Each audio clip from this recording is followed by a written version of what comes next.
근데 오늘, 오늘 보니까 베드로도 이방으로 보냄을 받잖아요. 이방으로. 이방 땅에 지금 선교를 시작하는 것입니다. 우리가 사도 바울도 어떤 식으로 선교사가 됐습니까? 완전히 자기 열심으로, 이것은 율법, 자기 열심으로 그리스도를 믿는 자들, 그들을 어떻게 하면 감옥에 많이 가둘까? 많이 가두면 가둘수록 하나님의 상급을 받겠다라고 생각을 한 거겠죠. 점수를 생각하는 것이니까. 그래서 그 열심을 가지고 믿는 사람들을 핍박했잖아요. 그 첫 번째 대상이 누구였습니까? 스데반 아닙니까? 그러다가 주님 찾아오셨습니다. 주님 하나님의 영으로, 말씀으로 찾아오셔서 그를 변화시키잖아요. 그 변화시키는 과정이 눈은 떴으나 보지 못한 상태. 그 상태로 밀고 내려가서 기도하게 하시고 또한 하나님을 깨닫게 하셔서 자기가 생각하는 이 모든 것들이 다 부질없는 것이었구나. 다른 말로 배설물로 여기는 그 과정을 통해 가지고 이제는 내가 오직 주께서 원하신 일만 하겠다라고 선교사로 나갔잖아요. 그리고 그와 함께 오늘 이제 베드로를 부릅니다. 이 베드로를 불러가지고 일을 시키시는데 이 사람들이 기적을 보지 않으면은 하나님의 말씀을 잘 안 믿잖아요. 말씀이 분명하게 우리에게 주어졌잖아요. 성경 66권을 통해 가지고 이걸 믿으라고 하는데 안 믿어요. 그러니까 기적을 베풀 수밖에 없어요. 그래서 기도해 보신 분들은 하나님께서 어떻게 우리를 인도하시는지를 안단 말이에요. 그러니까 그걸 경험하면 할수록 더 열심히 기도하게 되어 있죠. 그리고 주님도 제자들을 파송할 때 전도자로 파송하잖아요. 그냥 보내지 않습니다. 귀신을 쫓아내는 능력, 그리고 병자를 낫게 하는 치유의 사역, 이것을 제자들에게 준다니까요, 능력을. 그래서 주님 제자들이 주님 주시는 그 능력으로 지금 일을 하는 거예요. 자기 힘으로 뭘 합니까? 아니, 말하면은 그대로 됩니까? 그럼 아픈 자가 누가 있으며 가난하게 된 사람이 어디 있겠냐고요. 말한 대로 다 되어지면. 무슨 주님이 도깨비 방망이입니까? 그런 식은 아닐 거잖아요. 근데 믿고 선포하게 되면은 가끔 된다니까요. 그러면 그것이 나의 능력이 아니라 성령의 능력이라고 여러분 생각하셔야 돼요. 그래서 그런 일이 발생하게 되면은 여러분 깜짝 놀라야 되는 거예요. 어떻게 나한테서 이런 일이 나오지? 그리고 그 영광을 누구께 돌려야 하나님께 돌리는 거예요. 그 대부분의 사람들이 그 영광을 자기가 차지합니다. 사람들은 뒤에 역사하시는 그 성령님의 능력을 모르니까 실제적으로 그 입을 사용한 그 하나님께 영광을 돌려야 되는데 말한 사람을 우상으로 섬겨버린다니까요. 여기에 다 넘어가 버리는 거예요. 그래서 내 자신이 우상이 되기도 하죠. 오늘 이 두 가지 사건은 한 가지를 얘기를 해요. 성경을 연구를 해보니까 이게 성경 전체가 다 그래요. 성경 전체가 누구를 얘기하죠? 예수 그리스도요. 모든 일들을 통해 가지고 예수 그리스도가 누구인지를 말씀하고 계시다니까요. 그러니까 중풍병자를 고치는 이것도 예수 그리스도를 증거하는 것이고 또 죽어가지고 씻어서 그 다락에다 놨던 이 다비다도 예수 그리스도를 증거하는 거예요. 그러니까 이 중풍병자를 치유하지 않으면은 이 다비다가 된다 이런 거예요. 보면은 중풍병자 얘기 좀 할 거고 오늘 죽은 다비다 얘기를 좀 할 거예요. 이 얘기를 읽고 이해 못할 분들이 어디 있어요? 아, 그런 일이 있었구나. 그리고 우리들도 주님의 은혜를 입어서 우리 어떤 문제를 고쳐봅시다. 그리고 으쌰으쌰 하라고 이거 준 거 아니란 말이에요. 우리가 신앙생활을 하면서 저나 여러분이 이 주의를 지키는 것이 어떤 의미를 가지고 있는지를 좀 보셔야 되거든요. 혹여나 우리가 주 앞에 나오는 이것이 이방신을 섬겼던 그 바알과 아세라를 섬겼던 그런 선지자들의 신병 가지고 여기 나오시면은 저는 여러분들을 우상으로 이끄는 사람 외에는 아닙니다. 그래 그런 걸 다 내려놓으시고 하나님의 은혜가 얼마나 큰가. 그리고 여기 와서 그 은혜를 말씀을 통해 가지고 다시 한번 경험하는 거예요. 그 외에는 없다니까요. 그리고 하나님 은혜가 진짜 크게 부어지게 되면은 또 이런 거 하나하나를 굳이 배울 필요도 없습니다. 다 덮어져 있는데 그 은혜가 나한테 충만한데 뭘 또 새롭게 배우냐고요. 그럴 필요가 없죠. 우리를 낳고 길러주신 그 부모의 은혜를 우리가 깊이 안다고 그러면은 부모가 뭘 해줘서 부모한테 찾아갑니까? 그렇지 않잖아요. 그런 것처럼 여러분도 그러한 시각으로 오늘 예배에 참여를 하셔야 돼요. 뭐 정한수 떠놓고 하나님 앞에 나가면은 하나님께서 우리의 기도를 들으시고 우리 어떤 문제를 해결해 주시는 분으로 여러분 하나님 찾는다고 그러면은 이게 힘든 모습이잖아요. 이게 율법주의고.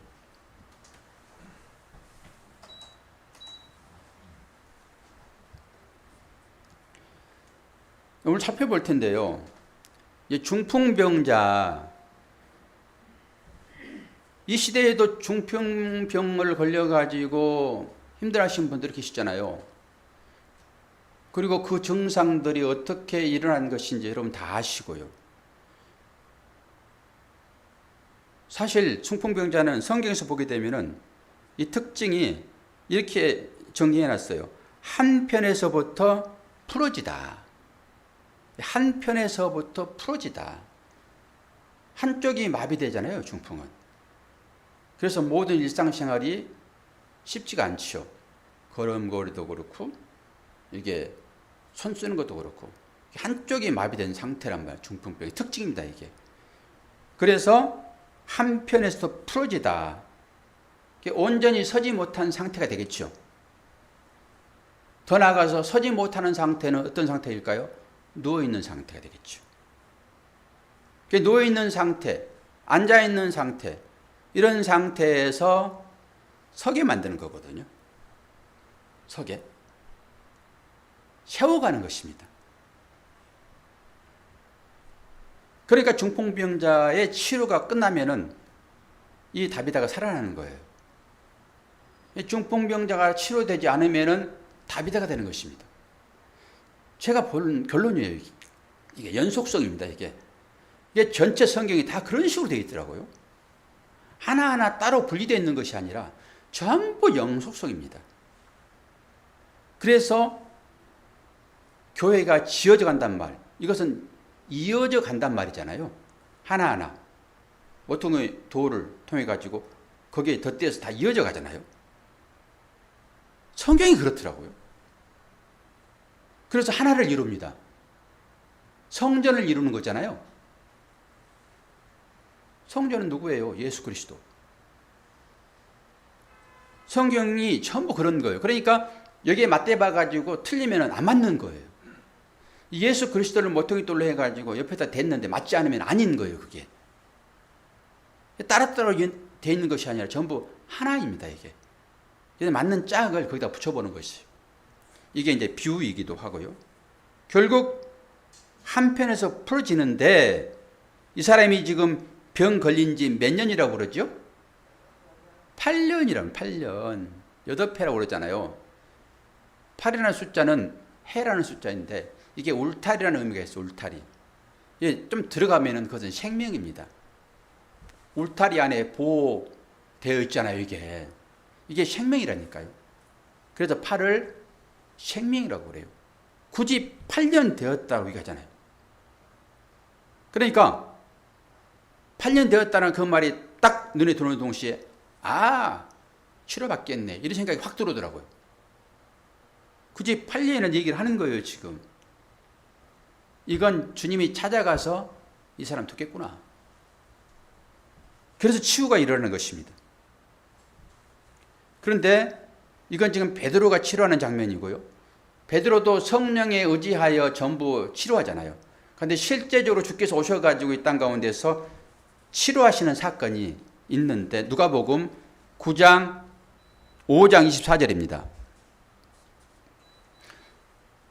그러나 인자가 땅에서 죄를 사하는 권세가 있는 줄을 너희로 알게 하리라 하시고 중풍병자에게 말씀하시되 내가 내게 이르노니 일어나 내 침상을 가지고 집으로 가라 하시매.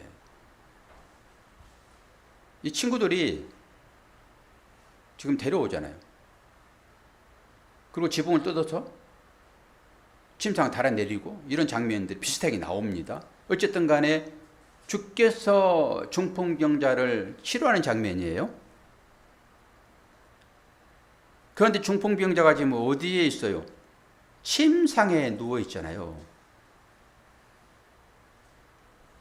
침상과 한 몸 됐다라고 하는 거죠.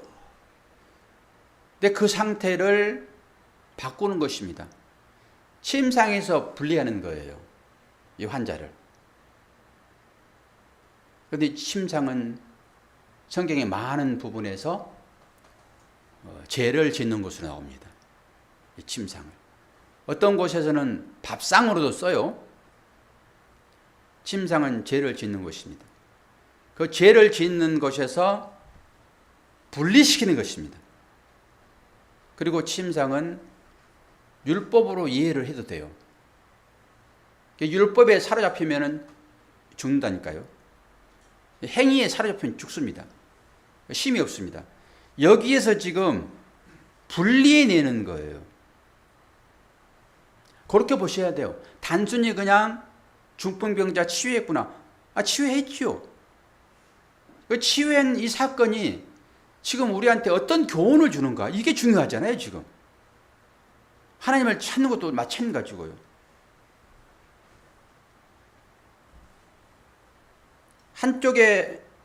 한쪽이 풀려졌다. 이건 생각하시고 따라 들어오셔야 돼요. 마지막에 이 다윗의 사건이 어떻게 연결되는지를 설명할 거니까요.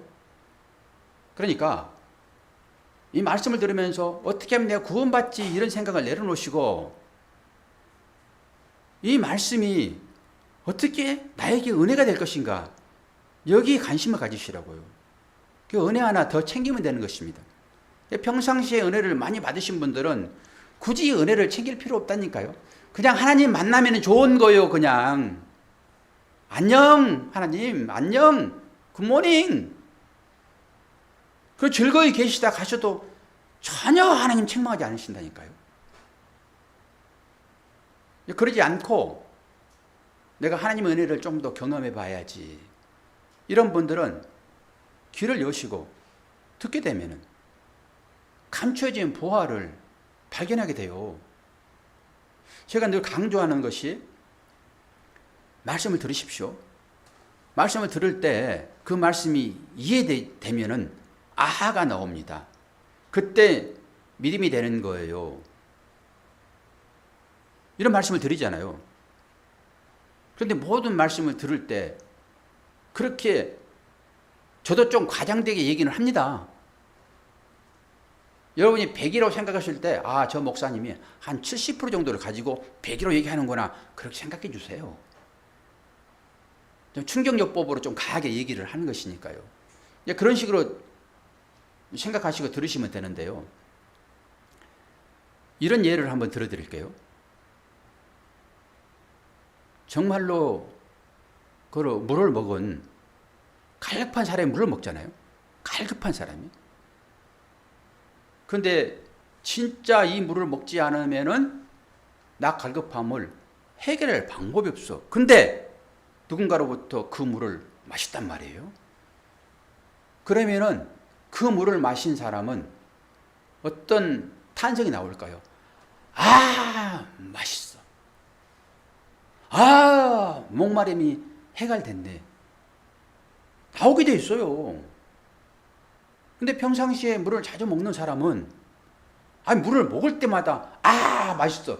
그거 미쳤죠 그거. 그러지 않잖아요.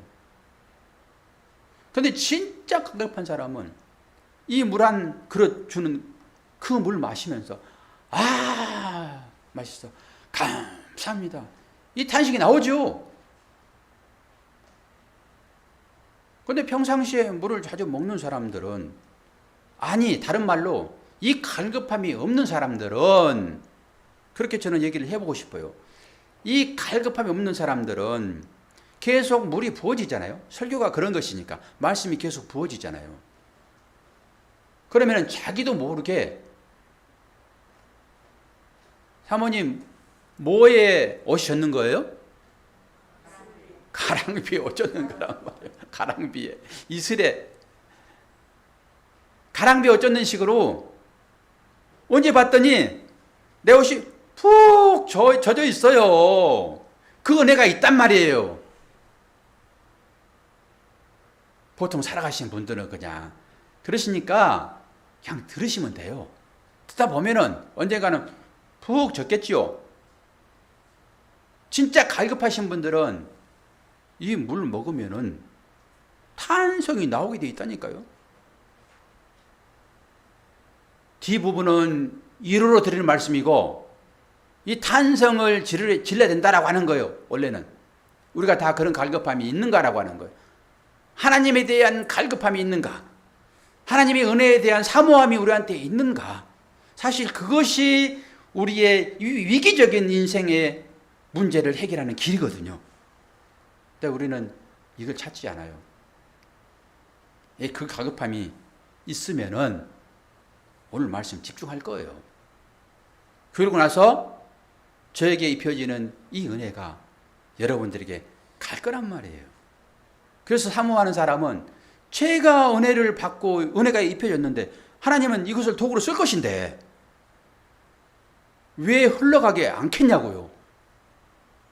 성령의 역사하심. 그러니까 어떤 사람들은 이 이슬비가 내리는데 우산 써버려요. 그런 분이 분명히 쓸 겁니다. 우산 써버리면은 아무리 위에서 물을 붓더라도 절대 옷 안 젖지요. 언제 내 옷이 젖었을까 할 수가 없지요. 그래서 우산만 펴지 마시고 그냥 경청하시면은 하나님께서 그 비로 여러분의 심령을, 여러분의 갈급함을 해결하실 거라고 저는 믿어요.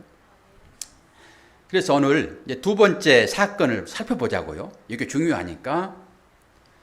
여기서 이름이 다비다라고 그러잖아요. 다비다. 다윗을 영어로 뭐라고 그럽니까? 다비드예요, 다비드. 그러니까 이 다비다는 다윗의 여성형이에요. 문자적으로 여성형. 그러면은 이 여자는 다비다는 여자 다윗 정도로 보시면 될 것 같아요. 저만의 해석이니까. 다윗에 대한 것은 여러분 다 아시잖아요. 그냥 엉뚱하게 그냥 다비다 그러니까 나하고 전혀 상관이 없는 사람 이렇게 되어지는데 이렇게 이 말 자체를 가지고 풀어보면은 이건 여자 다윗이라니까요. 다비다. 뒤에서 발음이 아로 나오면 전부 여성형이에요. 그렇게 보시면 돼요. 그래서 다비다예요. 여자 다윗 이렇게 봅니다.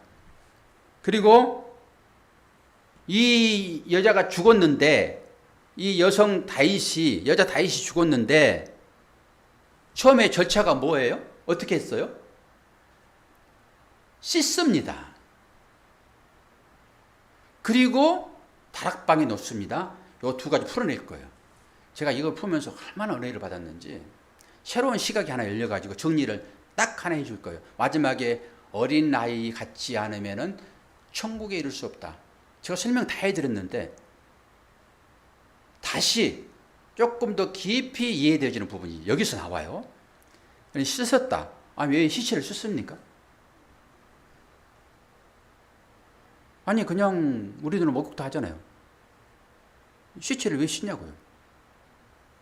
그리고 여러분, 실제적으로 우리 환경 가운데도 장례 지낼 때 전부 시체는 씻습니다. 왜 씻을까요? 여기에 비밀이 숨겨 있습니다. 이 출생이나 이 죽음을 성경에서는 같이 보는데요. 여기에 정결 예식과 연결되어 있습니다. 이게 출생도 부정하는 행위예요. 부정. 죽는 것도 부정하는 그런 의미가 여기에 담겨 있다니까요. 이 과정, 출생하는 과정이나 이게 사망하는 과정이나 이 일이 귀신들의 활동이나 물질을 통한 부정한 것이 개입된다라고 해요. 전혀 여러분의 시계에 이게 없지요. 아니, 출생은 신선한 거죠. 사람 생명이 나오는데. 죽음은 뭐 우리가 다 아는 것이고. 그러나 성경에서는 이 출생하는 것이나 죽은 것이나 다 부정하다고 그래요. 오늘 이걸 해결할 거예요. 왜 같이 보는가 보세요. 여러분, 현충일 때나 내지는 이번에 저기 영국 그 왕이 계승이 됐잖아요. 그때 성 위에서 뭘 쏘던가요? 성 위에서 뭘 쏘아요? 그게 추포죠. 추포라고 그러는 거예요. 포로 쏘잖아요. 포. 포가 없으면 총을 쏘아요. 받들어 총 쏩니다. 요게 귀신을 쫓는 행위예요. 부정을 쫓는 행위입니다. 그게. 팔 쏘는 것도 마찬가지입니다. 죽은 영혼이 우리한테 와야 되잖아요. 혼이 와야지 살아요. 오늘 답이다가 그 얘기 하는 거예요, 지금. 그런데 이게 죽음 자체가 이 귀신의 어떤 것이라 해가지고 그 귀신이 오면 안 되는 거예요. 그래서 포 쏘아가지고 뭐 쫓아내는 행위입니다, 이게. 여기 성경이 그대로 녹아 있어요. 그 삶의 정황이라는 거 새벽기도 시간에 제가 몇 번 말씀드렸습니다. 그리고 이 문화를 가지고 하나님은 우리를 설득하신단 말이에요. 성경도 그런 배경으로 많이 쓰여 있어요. 이걸 이해를 하셔야 돼요. 이게 부정탄다라고 한단 말이에요. 부정탄다. 그래서 이걸 지금 씻는 거예요. 그런 의미로. 그리고 레위기에서 보게 되면은 자막은 띄어드리지 않았지만 레위기 12장 2절 5절 보게 되면은 애를 낳는데요. 남자애를 낳으면은 7일을 부정탑니다. 여자애를 낳으면은 2주 14일을 부정탑니다. 성경에 그렇게 나와 있다니까요. 애를 낳는데 왜 부정탄다고 그래요? 이런 맥락이에요. 그러니까 그 문화를 들어가 봐야 돼요. 그리고 남자를 낳으면 7일을 부정타는데 그 부정이 끝나려고 그러면은 33일을 기다려야 돼요. 33일을. 여자를 낳으면은 66일을 기다려야 됩니다. 그 전에 만지는 모든 물건들은 다 부정탑니다. 성경의 기록이라니까요. 레위기 12장 2절 5절을 보면은 나와 있어요. 여러분들이 지금 그걸 찾아가지고 검색하지 마시고 지금은 제 얘기를 들으셔야 돼요. 이해를 하셔야 한다고. 설교 영상이 올라가니까 거기서 보시면 되고. 아니 왜 애를 낳는데 부정하다고 그래요? 피와 연관이 있습니다. 피와. 그래서 혈루병 든 여인, 그게 피와 연관이 있잖아요. 피가 흘러가는 것입니다. 생명이 생겨나면은 그 여성분들 한 달에 한 번씩 하는 그 생리, 그 생명이 들어오면은 안 나옵니다. 애를 낳을 때 그 피가 같이 나오거든요. 이게 부정의 행위인 거예요. 성경에서 말하는. 요 얘기를 지금 하고 있는 것입니다. 그래서 씻는 거예요. 제가 다시 눈이 뜨였어요, 이게. 그래서 이스라엘 백성들을 향하여서 탄식하셨잖아요. 내가 씻지도 않고 소금도 안 뿌렸다. 사모님 아시죠? 전부 그런 의미가 있는 것입니다. 그러니까 죽음과 출생은 같이 보는 거예요. 그래서 이건 하나예요, 하나. 좀 신비롭기는 해요. 근데 오늘 이제 씻어가지고 씻었던 의미를 제가 해결해 드렸고요. 그리고 이 씻은 시체를 어디에 놨다고 그러죠? 다락에 놨다고 그래요. 이 다락은 이제 말씀 찾아볼 거예요. 열왕기상 17장. 여기 다 볼지는 모르겠어요. 많아서. 19절에서 24절 제가 읽어드립니다. 엘리야가 저에게 그 아들을 달라 하여 그를 그 여인의 품에서 취하여 안고 자기의 거처하는 거예요. 엘리야가 거처하는 곳입니다. 다락에 올라가서 자기 침상에 누이고 여호와께 부르짖어 가로되 나의 하나님 여호와여 주께서 또 내게 우고하는 집 과부에게 재앙을 내리사 그 아들로 죽게 하셨나이까 하고 그 아이 위에 몸을 3번 펴서 엎드리고 여호와께 부르짖어 가로되 나의 하나님 여호와여 원컨대 이 아이의 혼으로 그 몸에 돌아오게 하옵소서 하니 여호와께서 엘리야의 소리를 들으시고 그 아이의 혼이 몸으로 돌아오고 살아난지라.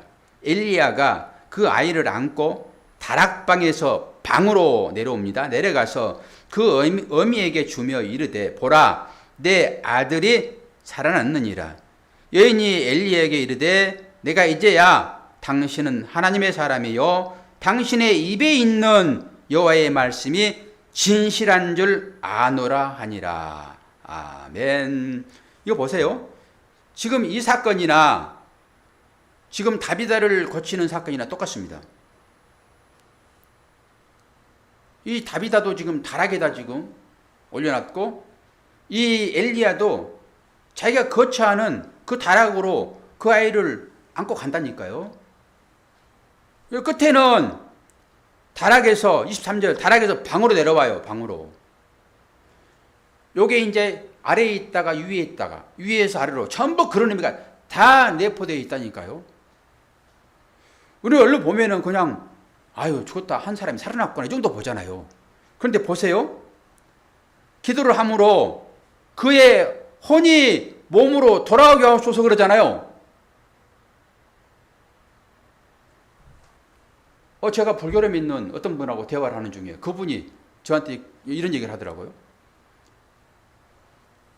사람의 영은 그건 별개니까 별도 놔두고 그건 불멸이니까 이 혼이 나가는데 죽으면은 그 혼이 나가는데 이 혼이 어떤 사람은 좋은 곳에 들어간대요. 좋은 곳에 아이를 간절히 기다리는 그 집으로 들어간대 이게. 이 혼이. 그렇지 않으면은 뭐 돼지로 들어가기도 하고 다른 미생물로 들어가기도 하고 이렇답니다. 그래서 그 혼이 나갔는데 그 혼이 돌아오면은 산대요. 그러니까 내 죽었던 몸으로 돌아오든지 안 그러면 다른 아이에게 가든지 간에 이런 신앙을 그들이 가지고 있어요. 그런데 그들과 이거 뭐가 달라요? 종교는 거의 비슷합니다. 그래서 사람이 죽으면 지붕에 올라가 가지고 그 옷을 흔드는 거예요. 그 자기 입었던 옷을. 이 집에 있었던 혼이 나갔습니다. 이런 거거든요. 신비롭습니다. 잘못 들으면 여러분이 헷갈릴 수도 있어요. 그래도 혼과 몸을 같이 보는 거예요. 혼과 몸을. 여기서 이 얘기는 중심이 뭐예요? 다락이란 말이에요. 다락. 그리고 이 다락이 어디와 연결되는지 또 볼 거예요. 역대상 28장 11절. 이거 잘 따라오셔야 돼요. 따라오지 못하면 이해를 할 수가 없습니다. 이렇게 비밀이 안 열리는 거예요. 여러분, 제가 도덕과 윤리 설교하면은 그건 초등학교 아이들도 들을 수 있는 얘기잖아요. 그건 설교가 하나도 어렵지 않지요. 우리 좋은 일 합시다. 뭐가 어려워요, 그게? 남을 도웁시다. 뭐가 어렵냐고요. 그건 유치원 학생들도 다 아는 소리잖아요. 설교가 그렇게 모든 사람이 다 들을 수 있는 설교를 해야 됩니다. 천만의 말씀입니다. 아니, 유치원 애들이 들을 수 있는 그 설교를 지금 박사들이 그걸 듣고 있냐고요. 말이 안 되는 거지. 모든 사람들이 다 들을 수 있다던데 아니에요. 두 개를 읽을 텐데요. 열왕기상 6장 5절 6절. 여기 이제 다락 나와요. 다락 어디로 연결시키는지 그걸 잘 보시란 말이에요. 역대상 28장 11절. 다윗이 전에 낭실과 그 집들과 그 겉간과 다락과 골방과 속죄소의 식양을 그 아들 솔로몬에게 주고, 이건 모세가 하나님의 나라에서 그 모양을 보고 성막을 짓는 거 똑같아요. 지금 솔로몬이 성전 짓는 식양을 지금 얘기하고 있단 말이에요. 이게 다락 나오잖아요. 그리고 나서 열왕기상 6장 5, 6절을 보게 되면 직접 짓습니다. 또 성전의 벽 곧 성소와 지성소의 벽에 연접하여 돌아가며 다락들을 건축하되 다락마다 돌아가며 골방들을 만들었으니 하층 다락의 넓이는 5규빗이요. 한 규빗씩 늘어갑니다. 중층 다락의 넓이는 6규빗이요.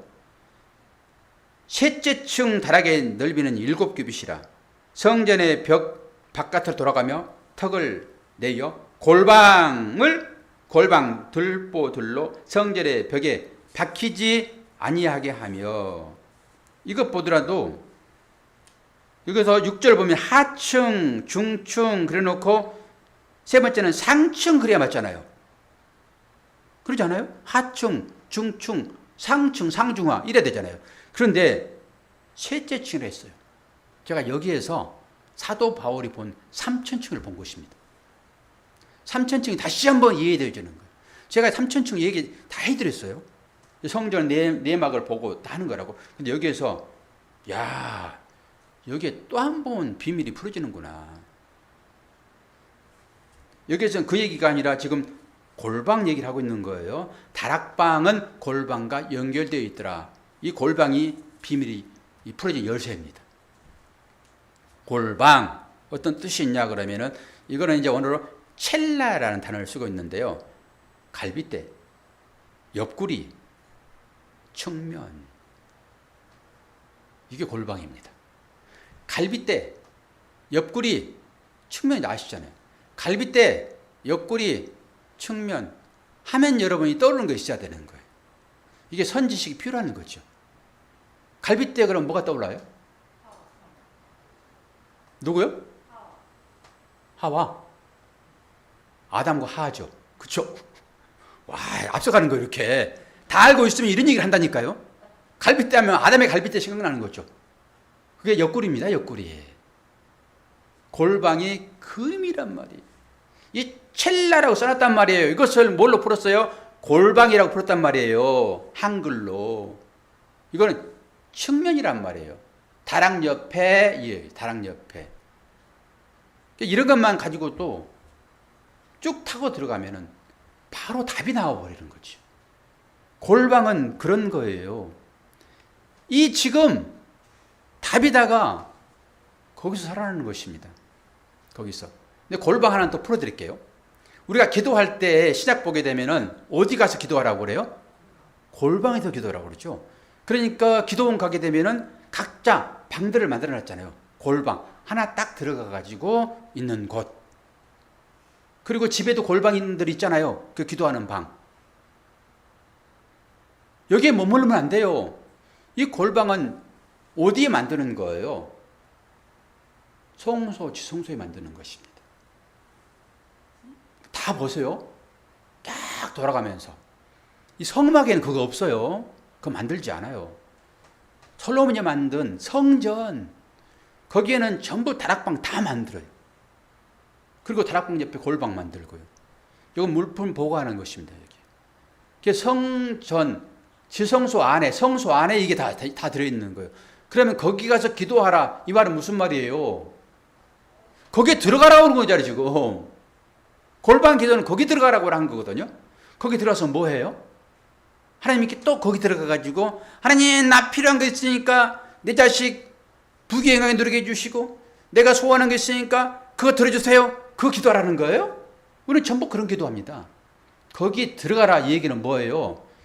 그 안에서 하나님의 은혜를 깨달으라고 하는 거예요. 그 성막 구조가 뭘 말하고 있는지 거기서 그걸 보라고 하는 거예요. 왜 그걸 집어넣어요 거기에? 훈련소에 뭐가 들어넣습니까 거기에?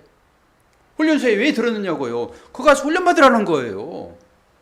이 골방 기도는 그런 의미라니까요. 그러니까 문자적으로 보니까 그냥 골방 그러니까 그냥의 소리 빡빡 지를 수 있는 어떤 그런 것으로 생각하는데 이 골방이 그런 거예요. 그런데 제가 이걸 좀 더 풀어드리고 싶은데 지금 시간이 없기 때문에 좀 넘어갈 거예요. 이 다비다가 어떤 일을 했다라고 사람들이 얘기를 해요? 다비다 하는 일이 뭐였었습니까? 네? 속옷, 겉옷. 다비다는 죽었을 때 말이 없으니까 베드로에게 이가 구제와 선행을 많이 한 사람인데 선생님 이것 좀 보세요. 이가 이런 일을 했어요. 그리고 속옷도 보여주고 겉옷도 보여주잖아요. 지금 여기 신비해요. 아 어찌어서 사람들 많이 입혔어요. 그러면 끝인데 왜 굳이 속옷 겉옷을 얘기하냐고요. 주님도 말씀하시죠. 너희들에게 뭘 달라고 그러면은 속옷도 줘라. 속옷 달라고 그러면 그렇죠. 속옷 달라고 그러면 뭐 변태입니까? 속옷 달라고 그러면 겉옷 달라고 먼저 그래야지. 속옷 달라고 그러면은 겉옷까지 줘야 돼. 주님 말씀하시잖아요. 그래서 제가 겉옷 속옷 풀어드렸어요. 그때 속옷은 은혜 진리 아니 율법 속옷은 율법 그 겉옷은 진리 은혜. 그런데 이걸 같이 써요. 또 성경은. 그러니까 굳이 나눌 이유가 없다니까요. 근데 표현을 그렇게 했으니까 속옷 겉옷 얘기하고 주님도 속옷 겉옷 얘기하니까 그걸 나누는 거예요. 그냥 겉옷까지 만졌더니 혈류증 앓은 여인이 나아버린 거예요. 주님의 능력이라고요. 여기까지 따라왔어요. 지금 중간에 가정 생략합니다. 제가 옆구리는 여러분들 묵상하세요. 중풍병자가 어떤 상태라고요? 한쪽이 풀어져 버린 상태. 한쪽이 풀어지면은 서지 못합니다. 똑바로 서지 못하는 거예요. 그런데 지금 다비다를 살려가지고 똑바로 세우잖아요. 그 전에 지금 얘기할게요. 뭘 만들었는지 제가 여기에서 어린아이를 봤단 말이에요. 그럼 옷 얘기하면 여러분 창세기로 쭉 타고 들어가야 돼요. 제일 처음에 옷을 입은 사람이 아담이 있잖아요. 제가 물어보지 않을 거예요. 이제 아담이잖아요. 근데 아담이 언제 부끄럽습니까? 선악과를 먹고 나서 자기의 수치를 보는 거예요. 부끄러워지는 것입니다. 선악과를 먹으면서 뭐가 들어왔을까요? 죄가 들어오는 거예요. 제 인식이 생긴 거예요. 제 인식. 선악과는 제 인식을 하게 만든다. 제 인식이 딱 들어오니까 제 의식이라고 그러겠죠. 제가 딱 들어오니까 아 이거 부끄러워. 수치가 보이는 거예요. 그래서 자기 수치를 가리기 위하여 뭐 해요? 무화과 잎으로 옷을 입잖아요. 여러분들도 여러분 나름대로 다른 사람들에게 돋보이려고 뭔가를 하잖아요. 여러분이 만들어서 입고 있는 그 옷이 자기의 수치를 가리는 것입니다. 아니 허름한 옷을 입고 오게 되면 다른 사람들이 여러분을 어떻게 평가해요? 아이고 그렇게 평가하잖아요. 그런데 잘 입고 오세요. 그러면 여기 앉으십시오. 그러죠. 다 자기가 해 입는 옷이에요. 이게 무화과입니다. 자기 수치를 가리게. 이 수치는 죄로부터 온 거잖아요. 자기 죄를 가리기 위하여 자기가 만들어 입는 거예요. 이게 율법의 행위인 것입니다. 이거 못하게 하는 거예요. 그렇게 연결되는 거예요. 그래서 하나님께서 그거 찢어 발기시고 너의 행위로는 안 돼. 너의 수치를, 너의 죄를 가릴 수가 없어. 그리고 짐승 잡아가지고 옷 입혀준 그 짐승이 그리스도 옷이라니까요. 그러면은 정리할게요. 자, 수치를 알지 못하는 상태에 있는 사람은 어떤 사람일까요? 성장 과정을 생각해 보세요. 수치를, 부끄러움을 알지 못하는 그 상태는 어떤 상태예요? 어린아이입니다. 이게 저한테 풀어진 거예요. 주님이 뭐라고 말씀하셨습니까? 이 어린아이와 같지 않으면 하나님의 나라에 올 수 없다. 이것을 옛날에는 순수한 무슨 그런 거예요. 저는 하나님을 의지하지 않고는 살아갈 수 없는 상태를 어린아이와 같다라고 제가 설교했습니다. 이것과 똑같은 얘기인데 그래도 이건 좀 부족해요. 이건 신학생이 들어야 할 말씀입니다. 조직적으로 정리를 딱 하는 거거든요. 주께서 어린아이와 같지 않으면 천국에 있을 수 없다라고 하는 것은 어린아이는 옷을 입지 않습니다. 자의식이 아직 들어오지 않기 때문에 옷을 입지 않습니다. 그래도 부끄러움이 없어요. 처음 아담의 상태입니다. 그래서 선악과를 딱 따먹으니까 자의식이 생긴 거예요. 이 자의식은 제의식입니다. 제의식. 유제의식이에요. 그 전까지는 무제의식이었다니까요. 무제의식.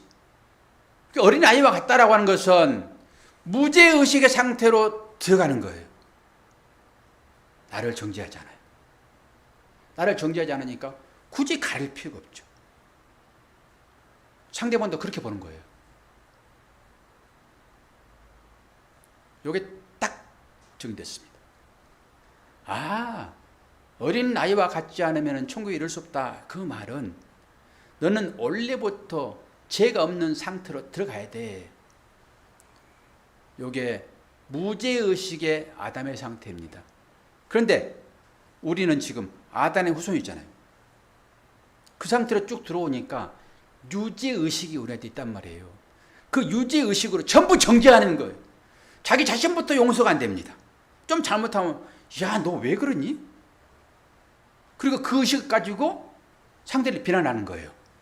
그래서 이 비난을 하지 않는 상태를 우리는 도덕과 윤리라고 그래요. 전부 이걸로 뒤집어 씌웠습니다. 그래서 슈바이처가 이 윤리를 십자가 위에 올려놨다고 했잖아요. 지금 이 다비다가 하는 그 일은 이 속옷과 겉옷을 짓는 그 행위였다니까요. 단순히 그냥 이웃을 구제하는 그 행위가 아니라 다비다의 그 일은 이렇게 비밀이 숨겨 있단 말이에요. 이 사람을 어디에 지금 놨어요? 골방이요.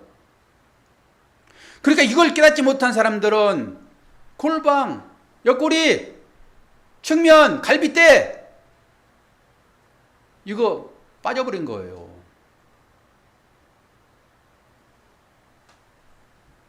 요게 제가 이제 해석을 잘 해드려야 돼요. 그래야지 여러분들이 이제 이걸 바로 세우는 거예요. 아니 갈빗대를 빠졌으면은 그 좋은 거네. 그 교회가 나오고 여자가 나왔으니까. 그런데 갈빗대를 빼버리게 되면은 그건 중풍병자가 되는 거예요. 힘이 없어가지고. 그래서 중풍병자 같은 우리들을 살리시고 주님이 죽으신 거예요. 이게 그렇게 연결돼서 해석되어지는 것입니다. 이게. 그래서 한쪽이 풀어져 버렸단 말이에요. 이렇게 되는 상태는 죽음의 상태야. 그리고 다비다가 등장하더라고요. 잘 봐. 한쪽이 풀어진 것은 죽는 거나 마찬가지야. 주님이 한쪽이 풀어진 상태로 우리한테 주어지는 거거든요. 이 골방입니다, 이게. 그래서 그 다락방 골방에다가 이 여인을 넣는 거예요. 살려내기 위한 것입니다. 그리고 주께서 다비다야 일어나라 그러잖아요. 명령하잖아요. 다비다가 일어서지요. 일어 세우는 것입니다. 여러분들이 섬기는 교회 이름이 어떤 교회죠? 세워가는 교회입니다. 여기서 나온 것입니다. 이게 세웠다라고 할 때 아니스템이라는 단어를 쓰거든요. 이게 기둥으로 세우는 것입니다.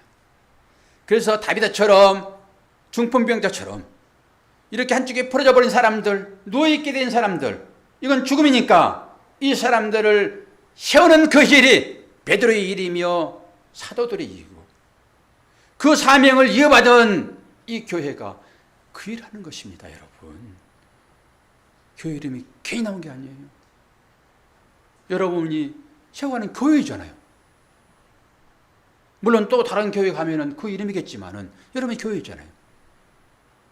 모든 교회는 세워가는 교회 되는 거예요. 저 여러분이 이 사명 맡았잖아요. 주님의 그 헌신 때문에 주님 중풍병자로 그렇게 옆구리 터져가지고 우리를 살려내시고 주님 죽으시고 십자가 그거 아닙니까? 우리들에게 이 어찌 있는 사명을 주신 거잖아요. 율법의 행위를 하는 모든 자들의 옷을 다 벗기는. 제가 지금 그 일을 하고 있지 않습니까? 여러분 행위 내놓으세요.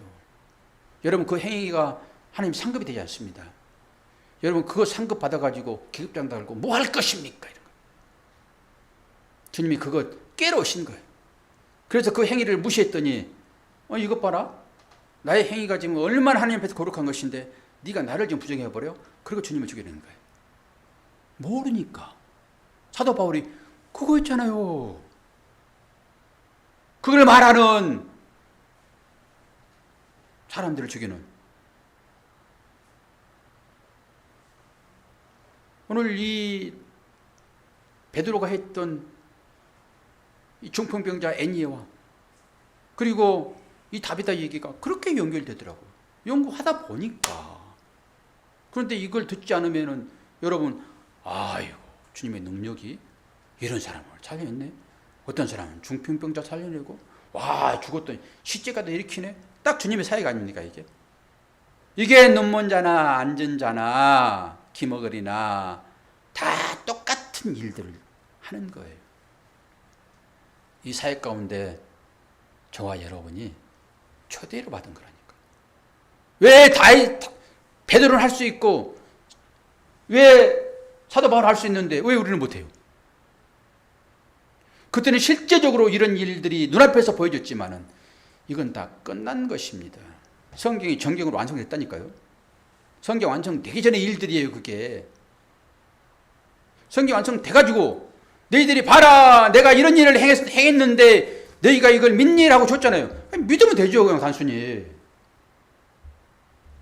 그리고 여러분이 하는 일은 어떤 일입니까? 옆에서 봐가지고 기적이 일어나면 여러분 거기 다 쫓아갈 거란 말이에요. 근데 그걸 통해서 뭘 보라는 거예요? 여러분 안에 성전 세우라는 거예요. 그건 여러분이 할 수 있잖아요. 어디 길 가다가 안전병이 있으면 가가지고 안수기도 할 거예요? 그런 얘기 한 게 아니잖아요, 지금. 그걸 통해서 여러분 내면을 보라고 하는 거잖아요, 지금. 여러분의 다락방, 여러분이 성전이라면서요. 하나님이 계시면 성전이죠, 뭐. 그럼 여러분 안에 다락방, 여러분 안에 골방, 보시라는 거예요, 그거. 그래서 잘 세우라는 거예요. 이건 누가 할 수 있어? 내가 할 수 있잖아요. 내가 베드로가 되고 사도가 돼가지고. 그거 할 수 있잖아요. 자꾸 명령하시라니까요. 베드로처럼. 다비다야 일어나라. 재현아 일어나라. 재현이가 얘기하시라니까요. 내 영혼아 찬양하라. 내가 얘기하지 누가 얘기해요? 뭐 제가 얘기하면 여러분 합니까? 그거 안 하지? 제 아내한테도 얘기하면 합니까? 안 하지? 너나 잘해라 그러버리지. 그러니까 스스로 하시라고 스스로 좀 자기 귀에 들리듯이 그러면 내 안에서 일을 안다니까요. 제발 좀 믿으세요. 자포자기하지 마시고 힘들어하지 마시고 자꾸 얘기해요. 그럼 그 상은 물러가는 거예요. 실제로 물러가기도 하지만은 내 안에서 성경이 젖게 되면은 그거 아무것도 아니라니까요. 높은 경계에서 한번 바라보세요. 3층에 올라가시고 좀 바라보시라고요. 3층에 올라가셔서 그 2단 3단 그것이 무슨 의미가 있냐고. 그게 아무것도 아닌 것인데 이렇게 전부 다 애들 장난하는 거 가지고 네가 더 이쁘냐? 자기도 그래. 얼마나 불평불만이 많은지 조그만 일 가지고 미용실 가가지고 파마 좀 해주세요. 그러놓고 이렇게 해주세요. 네 그렇게 해주세요. 라고 눈 떴더니 파마를 빠글빠글 해놨네. 그거 좀 크게 하면 어쩌고 좀 작게 하면 어떠냐고. 그거 전부 우리가 그런 식 아닙니까? 이 세상을 바라보는데. 목사도 마찬가지죠. 아이 제발 좀 눈 좀 뜨고 목사님을 쳐다보시라니까요. 이해도 하고 애면도 좀 하고 좀. 뭐가 중요하냐고. 그게 다 똑같이. 여러분 완성돼가지고 성전돼서 살아가는 사람들 아닙니까? 여러분이 하는 말이 말씀이고 능력이라니까요. 그게 이제 완성돼서 하는 소리냐라고 하는 것은 다른 얘기겠지만은 여러분이 그 가운데 들어있다면 이 사실들 이미와 아직 얼레딘 난젯 새벽도 제발 좀 들어와서 좀 보셔요. 좀 새벽기도 얼마나 은혜스러운데 왜 안 들어오냐고.